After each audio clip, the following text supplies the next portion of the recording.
I don't usually write posts, but I've just been through some big changes in my life. I need a way to get things out, and after seeing other people tell their life stories, I figured I would give it a try, as I am curious if I did the right thing or not. But to start it out from the beginning, I'm the youngest of 5.1 brother and 3 sisters, though my sisters don't play a role in this story that much. The eldest sibling by 9 years, my oldest sister is married and lives in Canada with her husband. The second child, older than me by 7 years, lives with her husband also in Canada. Then my brother, older than me by 5 years. Then finally my other sister, who is 2 years older than me, who works across town. I'm 27-year-old man who lives in her apartment with 2 other guys. So my brother Tommy is the family favorite child. To this day I'm still not entirely sure why. Maybe it's because he's the firstborn son and more like my dad. You see, my dad always wanted a son and is kind of a sick. My brother Tommy was also more of a bully to me than a brother.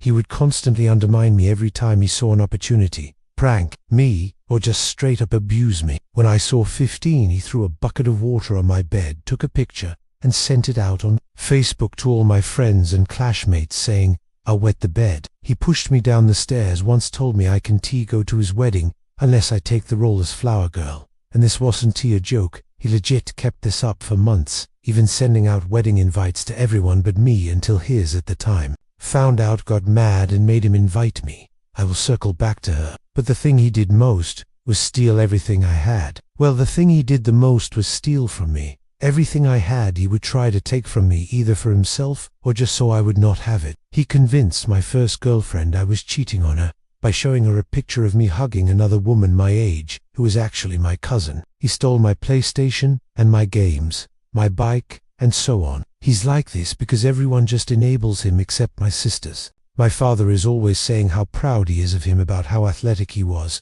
top of his class, etc. Me, not so much. I was never that athletic in the sense of how my father sees it. I was good at tennis, but my father said that was a woman's sport. I was not that great at schools, getting mostly C or B on good days. I don't share political views with my father, or his religious views. For all this, he waves me off a lot of the time. My mother left when I was 3 with some other guy. I have no memories of her. I should mention, I am only a half-sibling to my brother and older sisters, as they had a different mother who died in a car crash year before I was born. My oldest sister once told me she believed my mother left because my father always made it clear she was the second wife, that she was NT, as great as his first wife, that he only married her because he knocked her up with my sister. She had enough and ran off with another guy who treated her better. But that is still not an excuse for ditching your kids. So it has just been my dad and the occasional new girlfriend who would break up with him when they saw how much of a hey-hole he was. Now, to skip forward to about 2 years ago, I met this woman who I quickly fell in love with, and we began to date and got close with, and are in discussion of looking for a new place to live together. Her name is Kelly.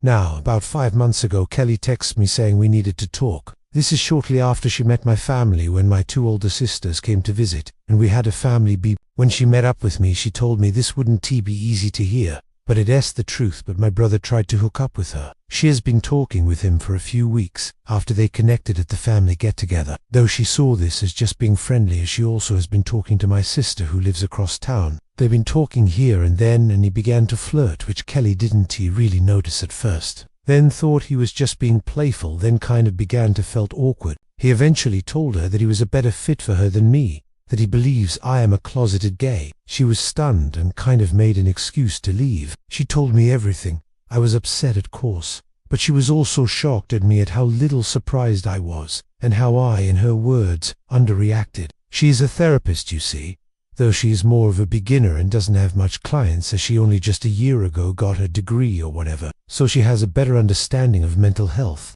When I told her my relationship with my brother and dad in a greater detail than what I am saying here, she told me I am conditioned to accept this behavior and I need to stand up for myself. Not in the sort of be a man for Christ's sake sense, just a more respect myself kind of way. Thinking back on my life, I really thought about the crap I'd gone through and decided to get revenge. I convinced her to play along and to flirt back. She was very much against it, saying, "My plan is not a healthy one, but I decided I need this, and this is how I would do it." She agreed and began flirting back despite her feeling awkward about it, We decided we would do this to expose him. They kept this up for weeks as he got less conscious and more sexual in his comments. When asked about his wife, he told her they have an open relationship and he has been with other girls. They agreed to meet up at a motel for a night of sex. I showed the messages to his wife, who I always got along with, as she was someone who always stood up to him when he was being a jerk to me. As it turns out, he has been deleting the messages on his phone, so she wouldn't see them.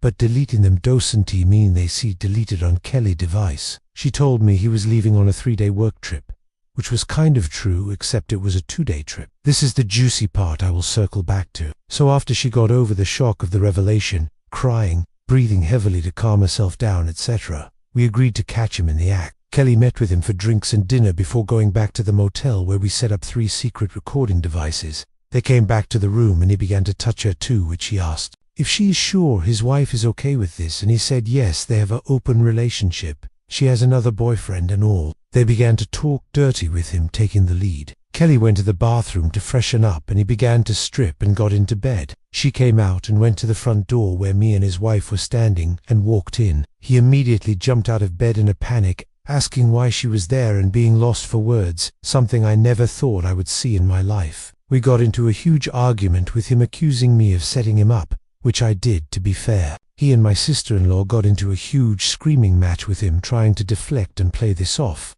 which is hard to do while he is currently getting dressed. We left. Now here's what happened after. His wife filed for a divorce, and after a long time of going through the system of getting lawyers and going to court for things like this, she used Kelly text messages and the recordings as evidence. She even found more proof of affairs with other women when she was moving out and tried to take his laptop, which she mistook it for her own, and he got really protective of it, which seemed suspicious, and he ended up smashing it. She, however, took the hard drive to a technician and recovered tons of recently deleted images of another woman who sent him nudes. She ended up getting half his stuff and the house. And here's the juicy part I mentioned. Yes, he was supposed to leave on a work trip, but the thing is, he worked for her father for a smallish business he owns.